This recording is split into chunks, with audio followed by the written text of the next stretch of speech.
आप सभी को मेरा नमस्कार। स्वागत है आपका अपने चैनल सुनहरी कहानियाँ में। आज की कहानी है इश्किया कहानी, जिसके लेखक सादत हसन मंटो जी हैं। कहानी शुरू करने से पहले मेरा आपसे विनम्र निवेदन है, यदि आपको मेरे द्वारा सुनाई गई कहानियाँ पसंद आती हैं तो कृपया कहानी को लाइक, शेयर और चैनल को सब्सक्राइब कीजिएगा। आइए सुनते हैं कहानी इश्किया। मेरे मुतालिक आम लोगों को ये शिकायत है कि मैं इश्किया कहानी नहीं लिखता। मेरे अफसानों में चूंकि इश्क व मोहब्बत की चाशनी नहीं होती, इसीलिए वो बिल्कुल सपाट होते हैं। मैं अब ये इश्किया कहानी लिख रहा हूँ ताकि लोगों की ये शिकायत किसी हद तक दूर हो जाए। जमील नाम अगर आपने पहले नहीं सुना तो अब सुन लीजिए। इसका तारुफ मुख्तसर तौर पर कराए देता हूँ। वो मेरा लंगोटिया था। हम इकट्ठे स्कूल में पढ़े, फिर कॉलेज में एक साथ दाखिल हुए। मैं एमए में फेल हो गया और वो पास। मैंने पढ़ाई छोड़ दी, मगर उसने जारी रखी। डबल एमए किया और मालूम नहीं कहाँ गायब हो गया। सिर्फ इतना सुनने में आया था कि उसने एक 5 बच्चों वाली माँ से शादी कर ली और आबादान चला गया था। वहाँ से वापस आया या वहीं रहा, इसके मुतालिक मुझे कुछ मालूम नहीं। जमीन बड़ा आशिक मिजाज था। स्कूल के दिनों में उसका जी बेकरार रहता था कि वो किसी लड़की की मोहब्बत में गिरफ्तार हो जाए। मुझे ऐसी गिरफ्तारी से कोई खास दिलचस्पी नहीं थी, लेकिन उसकी सरगर्मियाँ जो इश्क से मुताल्लिक होती, बराबर हिस्सा लिया करता था। जमीर दराज कद नहीं था, मगर अच्छे कदो खाल का मालिक था। मेरा मतलब है कि उसे खूबसूरत ना कहा जाए तो उसके कबूल सूरत होने में शक व शायबा नहीं था। रंग गोरा और सुर्खी माइल, तेज तेज बातें करने वाला, बला का ज़हीन, इंसानी नफ्सियात का तालिबे इल्म, बड़ा सेहतमंद। उसके दिलो दिमाग में सिन ए बगूलत तक पहुंचने से कुछ अरसा पहले ही इश्क करने की जबरदस्त ख्वाहिश पैदा हो गई थी। उसको गालिब के एक शेर का मफहूम अच्छी तरह मालूम था। इश्क पर जोर नहीं है ये वो आतिश गालिब कि लगाए ना लगे और बुझाए ना बुझे, मगर इसके बरअक्स वो ये आग खुद अपनी माचिस से लगाना चाहता था। उसने इस कोशिश में कई माचिसें जलाए। मेरा मतलब है कि कई लड़कियों के इश्क में गिरफ्तार हो जाने के लिए नित नए सूट सिलवाए, बढ़िया से बढ़िया टाइयाँ खरीदी, सेंट की सैकड़ों कीमती शीशियाँ इस्तेमाल की, मगर ये सूट, टाइयाँ और सेंट उसकी कोई मदद न कर सके। मैं और वो दोनों शाम को कंपनी बाग का रुख करते। वो खूब सजा बना होता, उसके कपड़ों से बेहतरीन खुशबू निकल रही होती। बाग की रविशों पर मुअद्दित लड़कियां बदसूरत, खूबसूरत, कबूल सूरत, महह खिराम होती थीं। वो इनमें से किसी एक को अपने इश्क के लिए मुतंखब करने की कोशिश करता, मगर नाकाम रहता। एक दिन उसने मुझसे कहा, सादत, मैंने आखिर एक लड़की चुन ली है।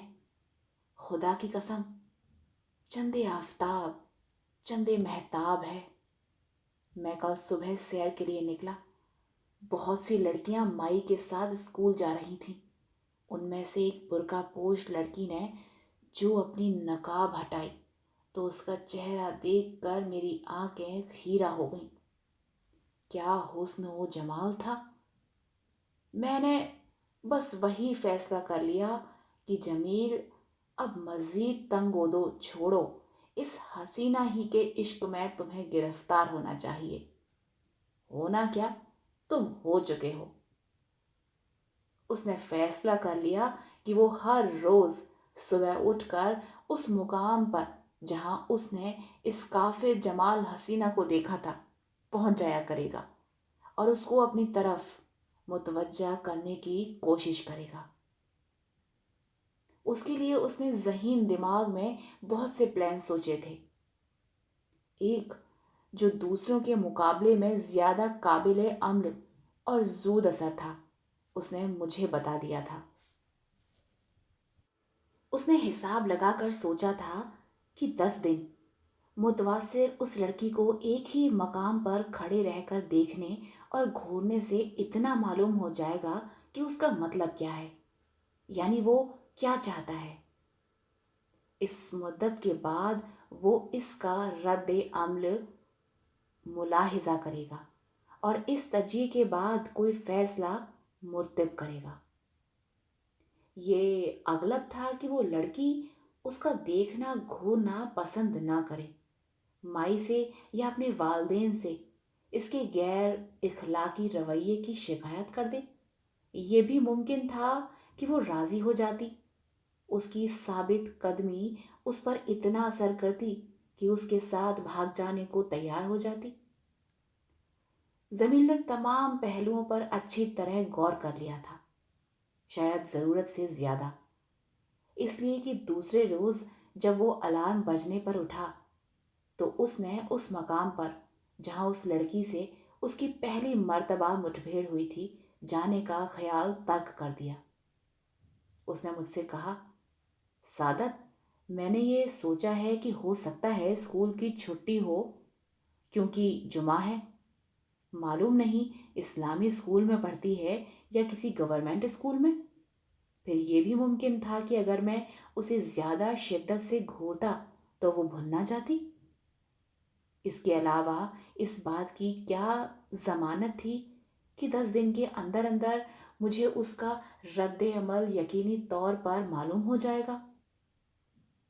بفرض محال وہ رضامند ہو جاتی، میرا مطلب ہے مجھے بالمشافہ گفتگو کا موقع دے دیتی، تو میں اس سے کیا کہتا؟ میں نے کہا، یہی کہ تم اس سے محبت کرتے ہو۔ ضمیر سنجیدہ ہو گیا۔ یار، مجھ سے کبھی کہا نہ جاتا۔ تم سوچو نا، اگر یہ سن کر وہ میرے منہ پر تھپڑ دے مارتی کہ جناب آپ تو اس کا کیا حق حاصل ہے، تو میں کیا جواب دیتا؟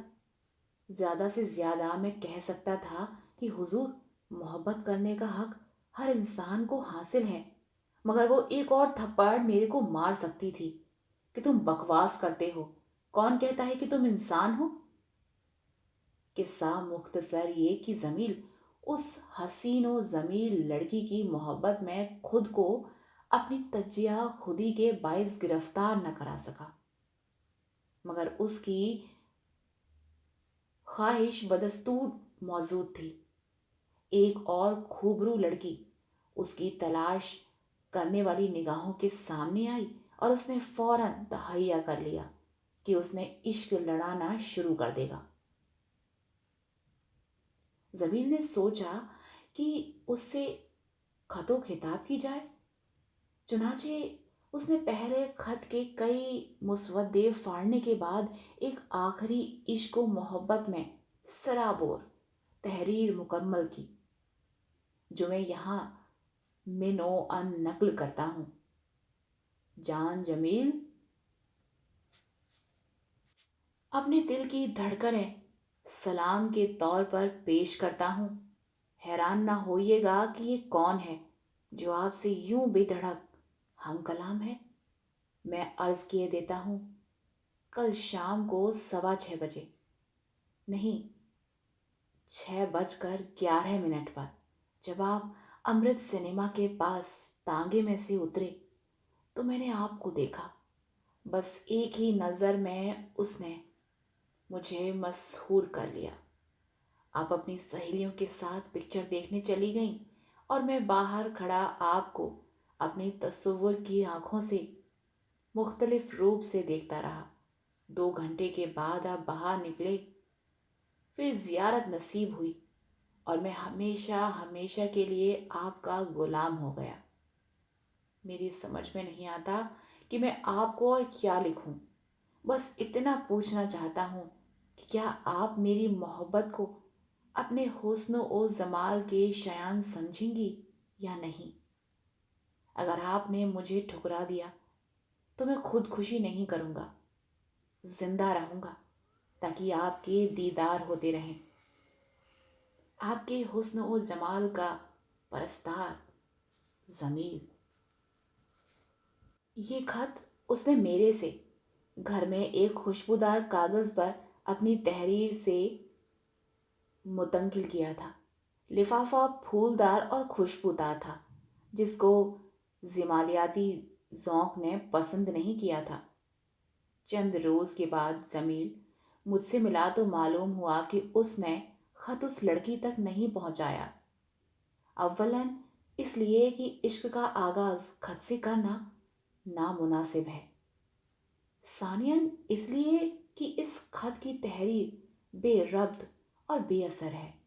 اس نے خود کو لڑکی متصور کر کے یہ خط پڑھا اور اس کو بہت مہزقہ خیز معلوم ہوا۔ ثالثاً اس لیے کہ تفتیش کرنے کے بعد اس کو معلوم ہوا کہ لڑکی ہندو ہے۔ یہ مرحلہ بھی شروع ہونے سے پہلے ہی ختم ہو گیا۔ اس کے گھر میں میرا آنا جانا تھا، مجھ سے کوئی پردہ وغیرہ نہیں تھا۔ ہم گھنٹوں بیٹھے پڑھائی یا گپ شپ میں مشغول رہتے۔ اس کی 2 بہنیں تھیں، چھوٹی چھوٹی، ان سے بڑی بچکانہ قسم کی پرلطف باتیں ہوتی۔ اس کی موسی کی ایک انتہا درجے کی سادہ لوح لڑکی ارزا تھی، عمر یہی کوئی 17-18 برس ہوگی۔ اس کا ہم دونوں بہت مذاق اڑایا کرتے تھے۔ جمیل کی جب دوسری کوشش بھی بارآور ثابت نہ ہوئی تو وہ 2 مہینے تک خاموش رہا۔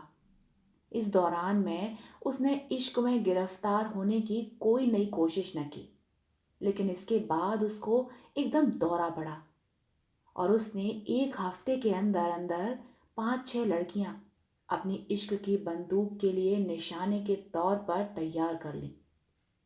پر نتیجہ وہی ڈھاک کے 3 پات۔ صرف 4 لڑکیوں کے متعلق مجھے اس کی عشقیہ مہم کے بارے میں علم ہے۔ پہلی نے، جو اس کی دور دراز کی رشتہ دار تھی، اپنی ماں کے ذریعے اس کی ماں تک یہ الٹیمیٹم بھجوا دیا کہ اگر جمیل نے اس کو پھر بری نظر سے دیکھا تو اس کے حق میں اچھا نہ ہوگا۔ دوسری غور سے دیکھنے پر چیچک کے داغوں والی نکلی۔ تیسری، اس کی 6-7ویں روز ایک کسائی سے منگنی ہو گئی۔ چوتھی کو اس نے ایک لمبا عشقیہ خط لکھا جو اس کی موسی کی بیٹی ارزا کے ہاتھ آ گیا۔ معلوم نہیں کس طرح پہلے جمیل اس کا مذاق اڑایا کرتا تھا، اب اس نے اڑانا شروع کر دیا، اتنا کہ جمیل کا ناک میں دم ہو گیا۔ جمیل نے مجھے بتایا، سعادت، یہ ارزا جسے ہم بیوقوفی کی حد تک سادہ لوح سمجھتے تھے، سخت ظالم ہے، سب سمجھتی ہے۔ جس لڑکی کو میں نے خط لکھا تھا اور غلطی سے اپنے میز کے دراز میں رکھ کر یہ سوچنے میں مشغول تھا کہ وہ اس کا کیا جواب دے گی، یہ کمبخت جانے کیسے یہ لے اڑے۔ اب اس نے میرا نکا بند کر دیا ہے۔ بعض اوقات ایسی تلخ باتیں کرتی ہے کہ مجھے رلاتی ہے اور خود بھی روتی ہے۔ میں تو تنگ آ گیا ہوں۔ اس سے بہت زیادہ تنگ آ کر اس نے اپنے عشق کی مہم کو اور تیز کر دیا۔ اب کی اس نے 14 لڑکیاں چنی، مگر اچھی طرح غور کرنے کے بعد اس میں سے صرف 1 باقی رہ گئی۔ 10 اس کے مکان سے بہت دور رہتی تھیں، جن کو ہر روز حتمی طور پر دیکھنے کے متعلق اس کا دل گواہی نہیں دیتا تھا۔ 2 ایسی تھیں جن کا خاندانی ہونے کے بارے میں اسے شبہ تھا۔ 12 ہوئیں۔ 13ویں نے ایک دن ایسی بری طرح گھورا کہ اس کے اوسان خطا ہو گئے۔ 14ویں जो कि 14वीं का चांद थी। मुल्तफित हो जाती, मगर वो कमबख्त कम्युनिस्ट थी। जमील ने सोचा कि इसका इल्तफात हासिल करने के लिए वो ज़रूर कम्युनिस्ट बन जाता। खादी के कपड़े पहनकर मजदूरों के हक में 10-12 तकरीरें भी कर देता। मगर मुसीबत ये थी कि उसके वालिद साहब रिटायर्ड इंजीनियर थे। उनकी पेंशन यकीनन बंद हो जाती। यहाँ से नाउम्मीदी हुई तो उसने सोचा कि इश्कबाजी फजूल है। शराफत यही है कि वो किसी से शादी कर ले।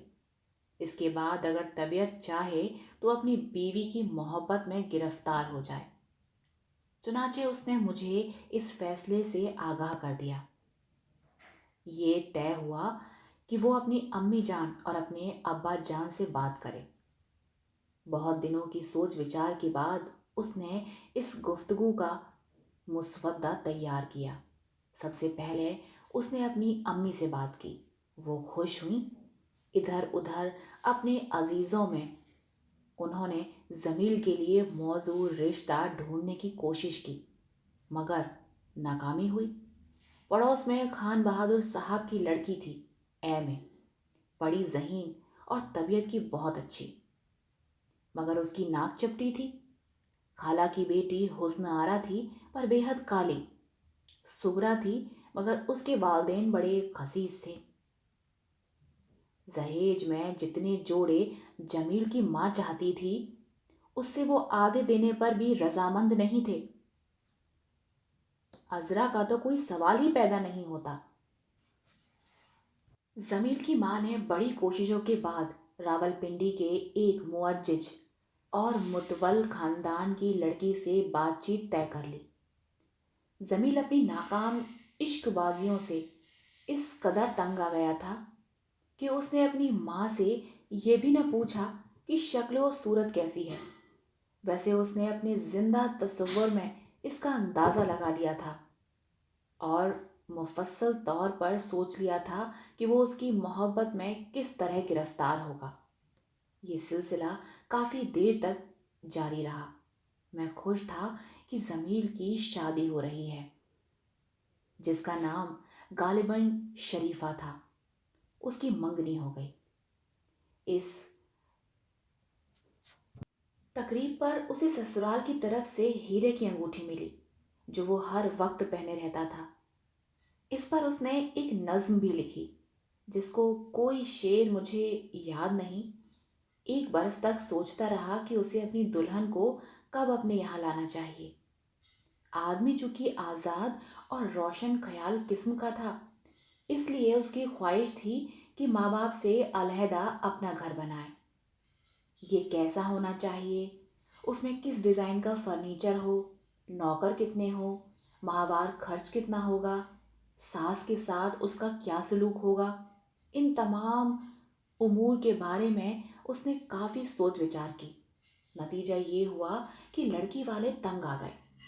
वो चाहते थे कि रुखसती का मरहला जल्द अज जल्द तय हो। जमील इस बारे में कोई फैसला न कर सका, लेकिन उसकी अम्मी ने एक तारीख मुकर्रर कर दी। कार्ड छपवा दिए। वलीमे की दावत के लिए ज़रूरी सामान का बंदोबस्त कर लिया गया। उसके वालिद बुजुर्गवार शेख मोहम्मद इस्माइल साहब रिटायर्ड इंजीनियर बहुत मसरूर थे, मगर जमील बहुत परेशान था, इसलिए कि वो अपने बनने वाले घर का आखिरी नक्शा तैयार नहीं कर सका था। रुखसती की तारीख 9 अक्टूबर की सुबह को। मुंह अंधेरे जमील मेरे पास सख्त इज़्तिराब और कर्ब के आलम में आया और उसने मुझे ये खबर सुनाई कि उसकी मौसी की लड़की अजरा अजरा ने, जो बेवकूफ़ी की हद तक सादा लौह थी, खुदकुशी कर ली, इसलिए कि उसको जमील से वल्हाना इश्क था। वो बर्दाश्त न कर सकी कि उसके महबूब ओ माबूद की शादी किसी और लड़की से हो। इस ज़िम्न में उसने जमील के नाम खत लिखा, जिसकी इबारत बहुत दर्दनाक थी। मेरा ख्याल है कि ये तहरीर यादगार के तौर पर उसके पास महफूज होगी। آپ سن رہے تھے کہانی عشقیہ۔ آشا کرتی ہوں آپ کو یہ کہانی پسند آئی ہو۔ کہانی پسند آئی ہو تو کرپیا کہانی کو لائک، شیئر اور چینل کو سبسکرائب کیجیے گا۔ ملتے ہیں ایک نئی کہانی کے ساتھ، تب تک کے لیے دھنیہ واد۔